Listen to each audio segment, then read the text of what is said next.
दोस्तों जय माता दी। आज हम बात करने वाले हैं मंगल महाराज की वृश्चिक राशि की, और इसमें जिन 3 नक्षत्रों की बात करेंगे वो है ज्येष्ठा, अनुराधा और विशाखा। तो हम अप्रैल 2026 के लिए समझेंगे कि कैसा हम करें, क्या आराधना करें ईश्वर से और नक्षत्रों से कि हमारा ये माह बहुत शुभ और अच्छा हो जाए। और वृश्चिक राशि वालों को वैसे ही बोलते हैं कि चंद्रमा नीच का है, मंगल की राशि है, बहुत ऊर्जावान राशि है। और मैंने बोला था कि इन लोगों में स्टीम की, भाप की शक्ति होती है, और पुराने ज़माने में तो ट्रेन भी भाप से ही चलती थी। सबसे पहले हम देख लेते हैं कि ग्रह गोचरी व्यवस्था अप्रैल माह के लिए आपसे क्या कह रही है और क्या अपेक्षा कर रही है। सबसे पहले हम 5वें भाव में केतु देख लेते हैं। ये कर्म का भाव है, यहाँ पे केतु महाराज बैठे हैं, तो लापरवाही मत करना। केतु थोड़ा सा अलगाव सा प्रदर्शित करता है, तो कर्म ईमानदारी से करना, गणपति जी की आराधना करना। फिर अष्टम में गुरु बैठे हैं। वो कहते हैं कि अष्टम में गुरु अच्छे नहीं होते, मैं कहता हूं कि अष्टम के गुरु अच्छे होते हैं। क्यों कहता हूं, सुनो। जब अष्टम में गुरु होते हैं, जब आपको बहुत जरूरत किसी की होती है तो ऊपरी सहायता आपके लिए उपलब्ध हो जाती है। अष्टम के गुरु विपरीत परिस्थितियों में ऊपरी सहायता दिलवाते हैं, ईश्वरीय सहायता दिलवाते हैं। ये आप लिख के रख लीजिए। और फिर गुरु की 3 दृष्टि हैं, तीनों अमृत में ये बैठे कहीं हो, परंतु दृष्टि में तो अमृत है। तो 1 2 3 4 5 भी दृष्टि डाल रहे हैं गुरु महाराज आपके मोक्ष के भाव पे, व्यय के भाव पे, तो ये विदेश के भाव पे। तो यहाँ पे खर्चों को नियंत्रित करवाएंगे, विदेश यात्रा करवा सकते हो, थोड़ी सी आपको आध्यात्मिक प्रवृत्ति भी देने वाले हैं। और इसके बाद देखिए ना, 7वीं दृष्टि आपके धन भाव पे, कुटुंब के भाव पे, परिवार के भाव पे, वाणी के भाव पे पड़ रही है। तो मंगल की राशि के जातक हो, गुस्से में ही बोलते, परंतु ये गुरु महाराज आपको अच्छा बुलवाएंगे, तो ये भी तो बहुत अच्छी बात है।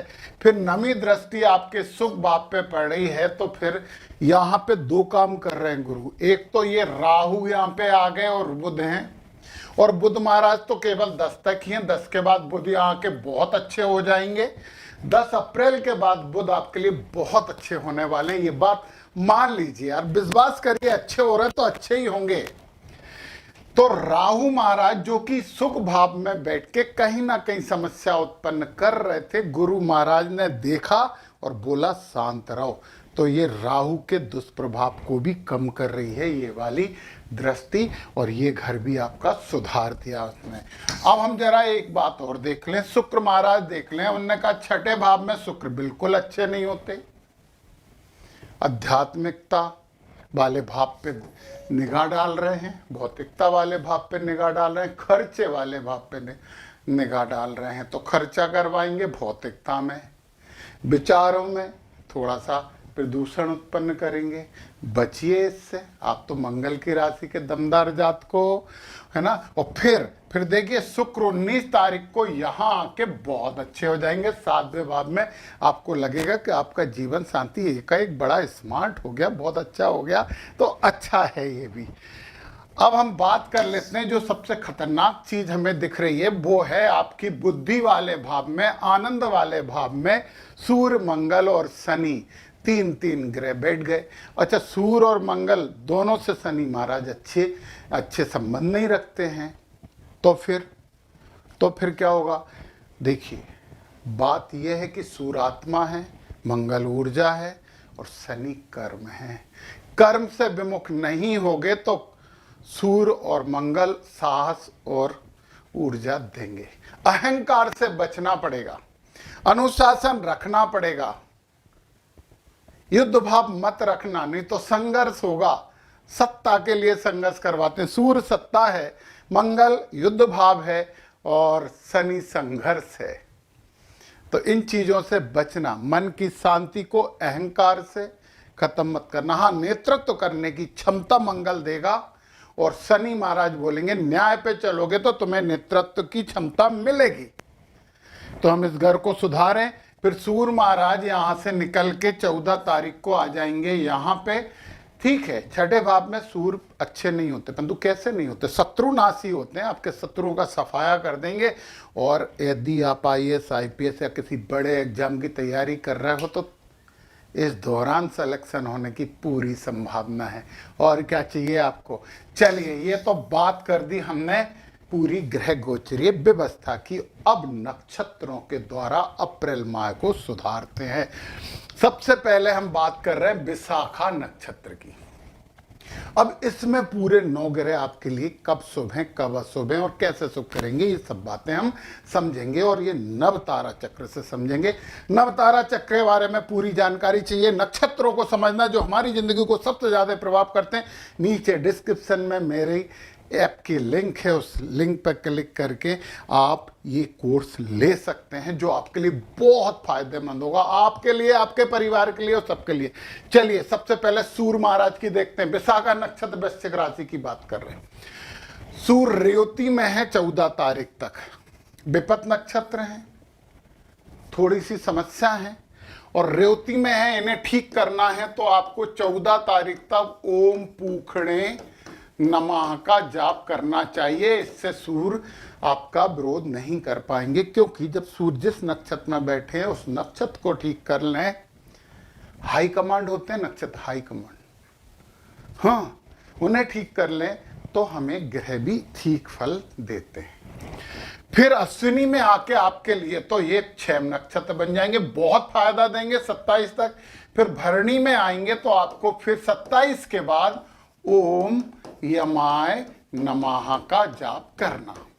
सूर्य महाराज बिल्कुल आपके पक्ष में, और सूर्य तो ग्रहों के राजा हैं, इन्हें तो पक्ष में करना चाहिए। फिर हम देखते हैं मंगल और बुध की, दोनों की एक साथ बात करेंगे। एक साथ क्यों करेंगे, देखो ये नक्षत्र के क्रम एक से आ रहे हैं, तो ये दोनों पूर्वा भाद्रपद में, ये 6 तक हैं, 13 तक हैं। पूर्वा भाद्रपद जन्म नक्षत्र शुभ हैं। फिर उत्तरा भाद्रपद में आ जाएंगे, ये आपके संपत नक्षत्र, धन देंगे। मंगल 6 तारीख के बाद और बुध 13 तारीख के बाद आपको धन देने वाले हैं। बुद्धि से धन मिलेगा, ऊर्जा से, साहस से, कर्म से धन मिलेगा। फिर इसके बाद 23 को ये रेवती में जाएंगे, ये 21 को जब रेवती में आएंगे तो फिर आपको ओम पूखणे नमः की माला करनी है। तो ओम पूखणे नमः की माला पूरे माह कर लीजिए, 1.5 मिनट लगता है एक माला में बस। फिर गुरु पुनर्वसु नक्षत्र में, गुरु का नक्षत्र ढूंढते हैं जरा अपन, पुनर्वसु कहाँ है। जन्म नक्षत्र है, गुरु शुभ है।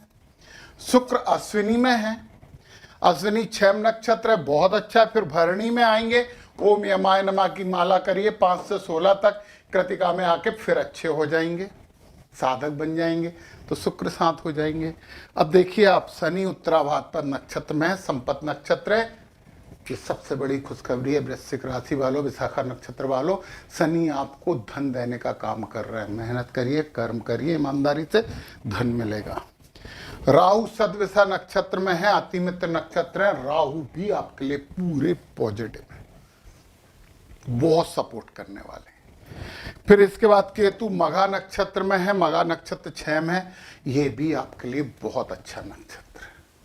चलिए, अब हम अगले नक्षत्र की बात करें, अनुराधा नक्षत्र के लिए। अब फिर से पता करते हैं पूरे 9 ग्रह अनुराधा नक्षत्र के लिए कैसे हैं।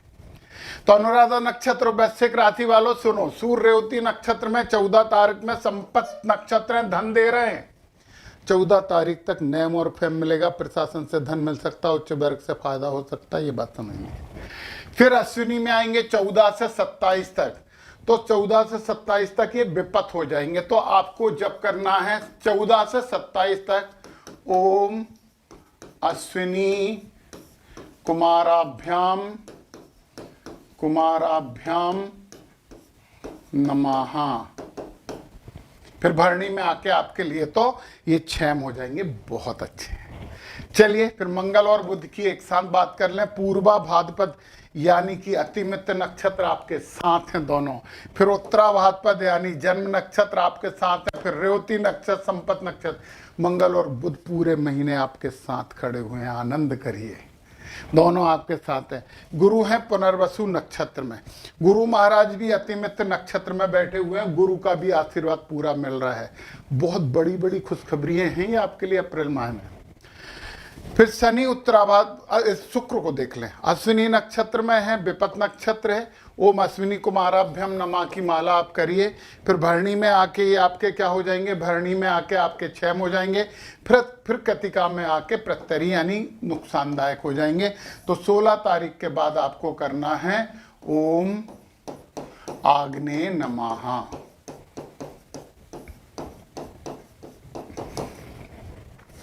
शनि उत्तराभाद्र में, जन्म नक्षत्र शुभ है। राहु सद्विषा नक्षत्र में है, मित्र नक्षत्र शुभ है। केतु मघा नक्षत्र में, ये विपत नक्षत्र हैं। तो केतु के लिए आपको करना चाहिए ओम पितृभ्यो नमः। ये अनुराधा नक्षत्र की बात हो गई। अब हम बात कर लेते हैं ज्येष्ठा नक्षत्र की। तो ज्येष्ठा नक्षत्र के लिए देखिए जरा, सूर्य रेवती नक्षत्र में है, जन्म नक्षत्र है। फिर अश्विनी में आएंगे तो संपत नक्षत्र हो गए। 27 को भरणी में आएंगे तो आपको करना है ओम यमाय नमः। 27 के बाद पूरे महीने का, पूरे महीने सूर्य आपके साथ है। फिर मंगल और बुध की एक साथ बात करें, पूर्वा भाद्रपद नक्षत्र में है, मित्र नक्षत्र है। फिर उत्तरा भाद्रपद में आएंगे, दोनों आपके अति मित्र हो जाएंगे। फिर रेवती में आएंगे, जन्म हो जाएंगे। मंगल और बुध तो पूरे महीने आपका साथ दे रहे हैं। गुरु पुनर्वसु नक्षत्र में है। चलिए गुरु का पुनर्वसु नक्षत्र देख लेते हैं अपन। मित्र नक्षत्र है, गुरु भी आपके साथ है, बहुत अच्छी बात है, गुरु का भी आशीर्वाद आपको मिल रहा है। शुक्र अश्विनी में है, संपत नक्षत्र है। जैसे ही भरणी में आएंगे आपको करना चाहिए ओम यमाय नमः। ऊपर ही लिखा है यार, ये तो लिखा है ओम यमाय नमः की माला 5 से 16 तक करिए कृतिका में। फिर 6 नक्षत्रों के आपके लिए शुभ हो जाएंगे। शनि उत्तरा भाद्रपद नक्षत्र में है, अति मित्र नक्षत्र में है। शनि पूरी तरीके से आपको सपोर्ट कर रहे हैं। राहु सद्विषा नक्षत्र में है, राहु बध नक्षत्र में, बहुत खतरनाक नक्षत्र में है। तो आपको पूरे माह है ओम वरुणाय नमः की माला करनी चाहिए। फिर केतु मघा नक्षत्र में, संपत नक्षत्र है, ये भी आपको धन दे रहा है। राहु को संभालना है आपको बस। इस प्रकार ये आपके लिए बहुत अच्छा माह जाने वाला है। तो आप वीडियो देख रहे हैं, नक्षत्रों के उपाय करने से बहुत फायदा होता है, शुभता प्राप्त होती है। तो इस वीडियो को लाइक करिए, शेयर करिए, कमेंट करिए, अपने दोस्तों को भी फायदे के लिए बताइए। जय माता दी।